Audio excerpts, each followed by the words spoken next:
बात दिल्ली के प्रीत विहार इलाके की, जहां आज सुबह पार्किंग को लेकर एक झगड़े में 34 साल के युवक की गोली मारकर हत्या कर दी गई। जिस युवक की हत्या हुई उसका नाम पंकज बताया जा रहा है। उसका भाई पारस प्रीत विहार के एक मकान में रहता है। पंकज के भाई पारस का पार्किंग को लेकर पिछले कुछ दिनों से पड़ोसी के साथ विवाद चल रहा था। कल रात विवाद इतना बड़ा कि भाई के बुलाने पर पंकज मौके पर पहुंचा, झगड़ा शांत कराने की कोशिश की, लेकिन पड़ोसी ने पंकज को ही गोली मार दी। आरोपी और उसके साथी वारदात के बाद से फरार है।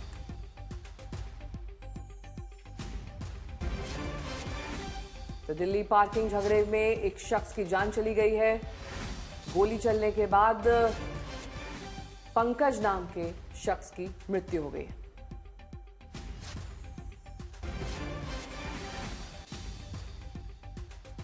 अंशुल हमारे साथ हमारे सहयोगी इस वक्त जुड़ चुके हैं।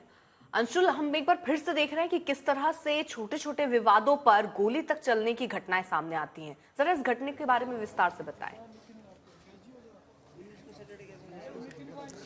जी, सबसे पहले मैं आपको यहाँ तस्वीरें दिखाना चाहूँगा और ये समझाना चाहूँगा दर्शकों को कि किस तरीके से ये पड़ोसी यहाँ रहते थे। जो गौरव अक्यूज्ड है वो यहाँ अपर ग्राउंड फ्लोर पे रहता है और जो पारस है पंकज का भाई, वो फर्स्ट फ्लोर पर रहता है। इस एक ही बिल्डिंग में रहते हैं ये दोनों और पिछले कई दिनों से इन दोनों के बीच में काफ़ी ये पार्किंग को लेकर के विवाद चल रहा था। गौरव के पास 2 गाड़ियाँ हैं, एक गाड़ी तो पार्किंग में लग जाती है लेकिन दूसरी गाड़ी पिछले कई दिनों से ऐसी ही सड़क पर लगी रहती है। अगर आप देखें तो यही वो फॉर्च्यूनर गाड़ी है जो अक्यूज्ड गौरव की बताई जा रही है और ये बिल्कुल गेट के सामने लगी है, जिसके वजह से ये जो पूरा गेट है, जो पूरा पार्किंग है, ये ब्लॉक हो गया था। कल शाम को जब पारस अपने घर वापस आते हैं अपनी गाड़ी में, ये पारस की गाड़ी है तो वो अपनी गाड़ी अंदर लगाने की चेष्टा करते हैं। जिस वक्त वो गौरव को फोन करते हैं और उस वक्त ही रात के टाइम ही गौरव बहुत गुस्से में था। पहले गाली गलौज होती है, फिर गौरव अपने कुछ दोस्तों के साथ यहाँ आता है, फिर दोनों में हाथापाई भी होती है। इसके बाद गौरव जो पारस है, ये अपने भाई पंकज को नोएडा से बुलाता है कि उसकी किसी ना किसी तरीके से मदद करें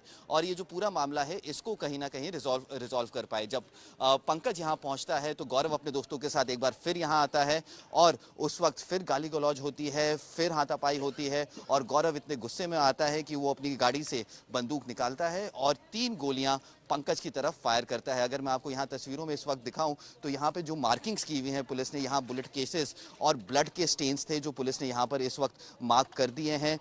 जो सबसे हैरानी की बात है कि घटना को अंजाम देते ही गौरव अपने दोस्तों के साथ यहाँ से फरार हो जाता है। अपनी गाड़ी वो यहीं छोड़कर चला जाता है क्योंकि कहीं ना कहीं उसे ये अंदेशा था कि अगर वो गाड़ी लेकर जाएगा तो पुलिस के लिए उसे पकड़ना आसान हो जाएगा और यही सोचते हुए वो अपनी गाड़ी यहाँ छोड़ के फरार हो जाता है। इस वक्त दिल्ली पुलिस ने गौरव की पत्नी को अपने थाने में बुला रखा है और उनसे पूछताछ कर रही है ताकि कुछ आइडिया लग पाए कि गौरव कहाँ है और कहाँ भागा है। लेकिन इस वक्त तक दिल्ली पुलिस के हाथ खाली बताए जा रहे हैं। वहीं दूसरी तरफ जो परिवार है पंकज का, वो पूरा परिवार इस वक्त यहाँ मौजूद है और परिवार में काफ़ी ज़्यादा शोक का माहौल है क्योंकि किसी ने भी ये नहीं सोचा था कि एक छोटी सी पार्किंग का झगड़ा इतने बड़े विवाद में बदल जाएगा। जहां पंकज जो यहाँ रहता भी नहीं, अपने भाई की मदद करने नोएडा से आया था, उसकी इस पूरे घटना में मौत हो जाएगी। दिल्ली पुलिस ने टीम बना दी है, एक स्पेशल SIT बन गई है जो अब गौरव की तलाश में लगी है। अब ये देखना होगा कि दिल्ली पुलिस कितनी जल्दी गौरव को बहुत शुक्रिया अंशुल, तमाम जानकारी के लिए आपका।